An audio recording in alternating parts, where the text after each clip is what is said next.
ნატოს მოკავშირეებთან საუბრისას, ნატოს მოკავშირეებთან თელ ტერიტორიაზე ხედავ და ვისმენ, რომ ყველანი თანხმდებით როგორც ყოველთვის.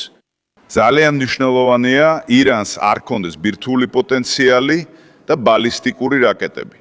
და ის, რასაც აშშ ამ მომენტში აკეთებს, არის ირანის ამ შესაძლებლობების დაქვეითება და ვფიქრობ ეს ძალიან მნიშვნელოვანია. ეს მნიშვნელოვანია ევროპული უსაფრთხოებისთვის, ახლო აღმოსავლეთისთვის, ეს სასიცოცხლოდ მნიშვნელოვანია თავად ისრაელისთვისაც. ასე რომ, როდესაც საქმე ხორმუზის სრუტეს ეხება, ყველა თანხმდება, რომ სრუტე ვერ დარჩება დახურული. ის, რაც შეიძლება მალე უნდა გაიხსნას. ეს კრიტიკულად მნიშვნელოვანია მსოფლიო ეკონომიკისთვის. ჩემს კონტაქტებში მოკავშირეები ინტენსიურად მსჯელობენ ერთმანეთში, შეერთებულ შტატებთან და ერთმანეთთან.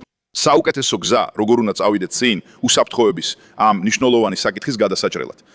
და ნებამომეცით დავამატო, რომ მე სრულად მჯერა მოკავშირეები, როგორც ყოველთვის, ყველაფერს გააკეთებენ ჩვენი საერთო ინტერესის მხარდასაჭერად. ალიანსის გენერალურმა მდივანმა მარკ რუტემ გააოცა ყველა, როცა აშკარა მხარდაჭერა გამოუცხადა შეერთებული შტატების ქმედებებს ირანის წინააღმდეგ და უფრო მეტიც, მან გააკეთა გაფრთხილება, რომელმაც შეიძლება შეცვალოს ამ კრიზისის მიმართულება. მაგრამ საბოლოოდ რა ხდება? ბოლო დღეებში შეერთებულმა შტატებმა გააძლიერა ოპერაციები ირანთან დაკავშირებულ სტრატეგიულ ობიექტებზე.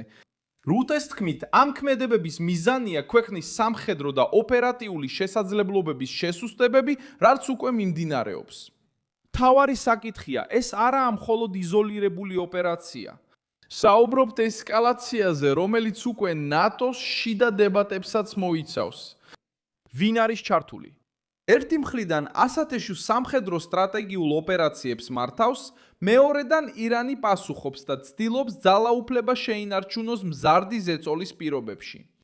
ამ ყველაფრის შუაში ჩნდება ნატო, სამხედრო ალიანსი, რომელიც სხვადასხვა ქვეყანას აერთიანებს და ამ ალიანსის ხელმძღვანელმა მარკ რუტემ გადაწყვიტა მკაფიოდ ესაუბრა. მან აღნიშნა, რომ ეს ქმედებები არა მხოლოდ ახლო აღმოსავლეთს ეხება. მისი თქმით, ეს მნიშვნელოვანია ევროპის უსაფრთხოებისთვის, რეგიონის სტაბილურობისთვის და ისრაელისთვის. ანუ კონფლიქტი აღარ არის მხოლოდ რეგიონული და ის უკვე გლობალურ პრობლემად განიხილება. როდის მოხდა ეს?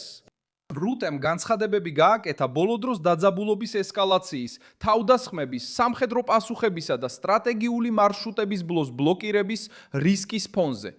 ეს დრო მნიშვნელოვანია, რადგან მსოფლიო შეშფოთებით უყურებს რუკის ერთ წერტილს. ხორმუზის სრუტე პლანეტის ერთ-ერთი მთავარი მარშრუტია და ყურადღების ცენტრშია. მასზე გადის მსოფლიო ნავთობის მნიშვნელოვანი ვანი ნაწილი და რუტემ პირდაპირ თქვა, ეს მარშრუტი არ უნდა დაიხუროს. მან თქვა, ვაჭრობა რაც შეიძლება მალე ნორმალურ მდგომარეობას უნდა დაუბრუნდეს. მისი თქმით, ეს გლობალურია და გავლენას ახდენს ენერგეტიკაზე, ეკონომიკასა და საერთაშორისო სტაბილურობაზე. ეს როგორ განიხილება? ნატოს გენერალური მდივნის თქმით, მოკავშირეები ინტენსიურ დისკუსიაში არიან. ქვეყნები საუბრობენ ერთმანეთთან, აშშ-თან და აფასებენ, რა გზაა საუკეთესო კრიზისის მოსაგვარებლად. აქ მნიშვნელოვანი დეტალი ჩნდება. რუტეს მკაცრი განცხადების მიუხედავად, ყველა ევროპული ქვეყანა მზად არ არის პირდაპირ ჩაერთოს ამ დაპირისპირებაში, არის სიფრთხილის ტენდენცია. ევროპის მთავრობებს აშინებთ, რომ კონფლიქტის ესკალაცია სერიოზულ ეკონომიკურ შედეგებს და დაპირისპირების გავრცელებას სხვა რეგიონებში გამოიწვევს. რატომ არის ეს მნიშვნელოვანი? ნატოს ხელმძღვანელი აცხადებს, რომ ირანის დასუსტება გლობალური უსაფრთხოებისთვის მნიშვნელოვანია, რაც ცვლის პოლიტიკურ მნიშვნელობას. ეს მიუთითებს, რომ პრობლემა აღარ არის მხოლოდ ქვეყნების შორის დავა და უკვე აღიქმება როგორც უფრო ფართო საფრთხე. ხორმუზის სრუტის მიმართ შეშფოთება აჩვენებს, რომ გავლენა ომზე სცდება. ჩვენ ვსაუბრობთ ნავთობზე, გლობალურ ვაჭრობაზე, ენერგიის ფასებზე და ამ ყველაფრის გავლენაზე მრავალ ქვეყნის ეკონომიკაზე, რეგიონს გარეთაც. ეხლა იკვეთება დაძაბული სცენარი. აშშ აგრძელებს მოქმედებებს, ირანი კი ცდილობს უპასუხოს და პოზიცია შეინარჩუნოს. ამ ყველაფრის ფონზე ნატო პოზიციონირებას იწყებს მიუხედავად სრულ კონსენსუსის არ ქონისა. რა გველის მომავალში? ეს არის კითხვა, რომელსაც ყველა სვამს.